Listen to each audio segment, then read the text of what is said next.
Alright guys, welcome back to another tech video. Today we're going to be going through your question, answering it, and hopefully finding that solution for you.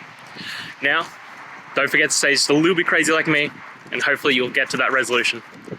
Anyway, on to the video. Cheers.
And that's it guys. We've gone through, answered your question, and hopefully you found that solution you're looking for.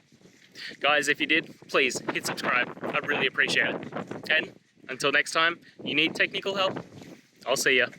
Have a good one.